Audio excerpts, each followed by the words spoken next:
Revelation 14:13 says, "Blessed are the dead that die in the Lord. They shall find rest from their labor, and their deeds follow them." From God's vantage point, the death of Wayne Smith is a blessed event. None of us here would change anything about the way he died. We're thankful that he's with the Lord and he has found rest from his labor. However, while it's a blessed event for Wayne, it is not a blessed event for those of us who are left behind. I am incredibly saddened by the loss of Wayne Smith. We have lost a special man. As a young man, I would read the story of Joseph being so overwhelmed with grief when his father Jacob died. And it says that Joseph wept bitterly and loudly. And I used to wonder why, because Jacob was 147 years old. Why would he be so grief-stricken? But I understand today. For those of us who are left behind, there is a gnawing emptiness inside and wonderful memories that will never be repeated on earth. My assignment from Wayne was to talk about his relationship with our brotherhood. And that's easy to do because nobody influenced the Christian church worldwide like Wayne Smith. He was a unifying figure. Wally said yesterday that he taught our brotherhood how to laugh, and that is true, but maybe more importantly, he was a unifying figure. Because ours is an independent brotherhood, it is fairly diverse. Let's just say that some are more conservative than others. But Wayne was a rare figure in that he was welcome in almost every corner. He preached at Hillsborough Camp, he preached at Emmanuel School of Religion, and was a favorite in both places. He could be quoted in the Christian Standard and in the Restoration Herald. I couldn't list all the places in our brotherhood that he served and served well. There's a chapel named after him at KCC, chapel named after him at Cincinnati Christian University, where he served as a longtime trustee and chairman of the trustees. He was president of the North American Christian Convention and a frequent keynote speaker at that convention, numerous state convention, Bible college chapels.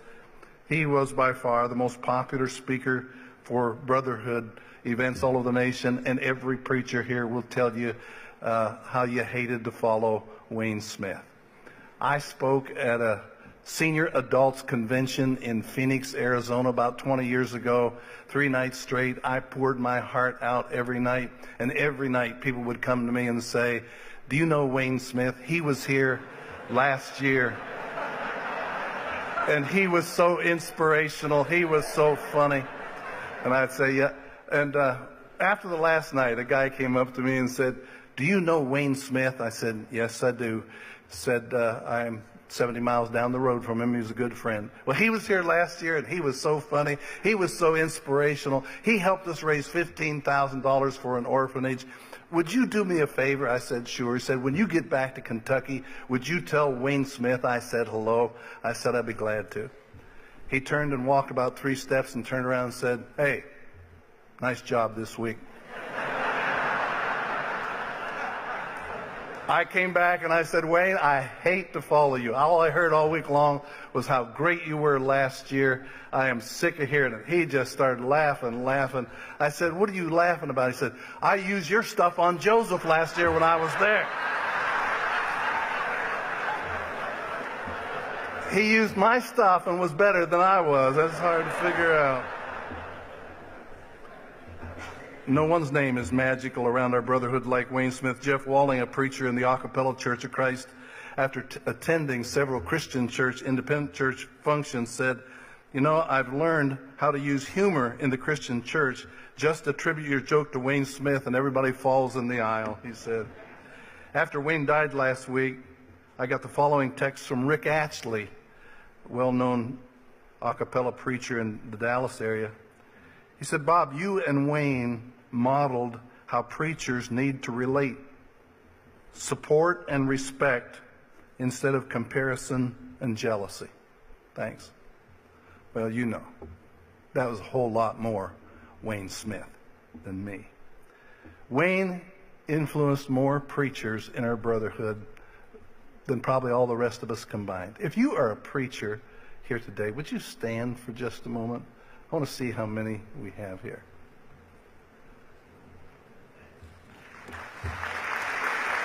That's incredible. Thank you. Thank you.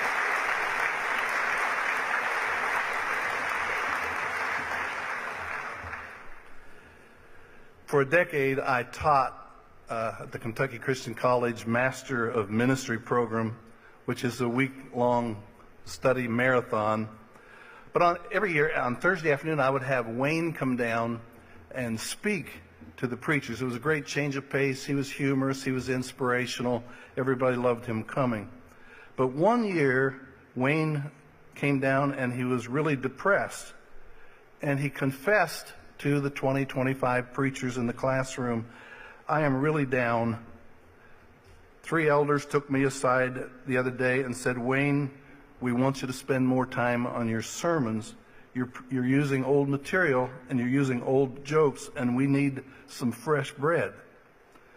And then he said, I don't deserve to be talking to you preachers today because I'm not doing a very good job at my own church. And I thought to myself, boy, what a downer. This is exactly the opposite of what I wanted Wayne to do.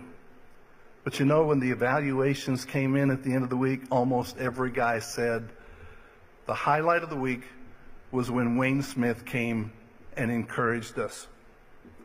They were more encouraged by the transparent confessions of Wayne's failings than by any boastful claim of accomplishment. You see, the guys were thinking, if Wayne Smith at that great church at Southland in Lexington, if he can get criticized by his elders and if he can feel like a failure, maybe I'm not such a loser when I feel inadequate.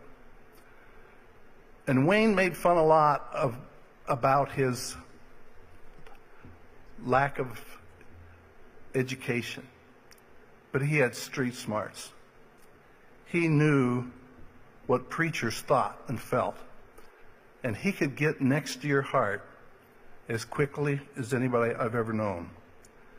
Wayne Smith was a gift from God, a rare gift that almost everyone knew who met him and recognized that.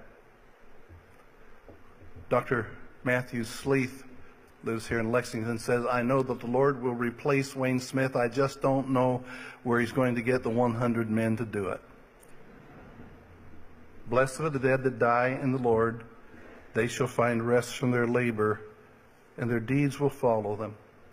But may I remind you, it's in the Lord. Wayne Smith, good man, but a sinner like the rest of us. And we're here today not just because Wayne Smith touched our life, but because of Jesus Christ, who touched us all. All have sinned and come short of the glory of God. But God so loved the world that he gave his one and only Son, that whoever believes in him should not perish but have everlasting life. Therefore, today, we do not lose heart. Though outwardly we waste away, yet inwardly we're being renewed day by day. For our light and momentary troubles are achieving for us an eternal glory that far outweighs them all. So we fix our eyes not on what is seen, but what is unseen. What is seen is temporary, what is unseen is eternal. Now we know that when this earthly tent we live in is destroyed, we have a building of God, eternal in the heavens, not made by human hands. Therefore, to be absent from the body is to be present with the Lord. Blessed are the dead that die in the Lord, for they shall find rest from their labor, and their deeds will follow them.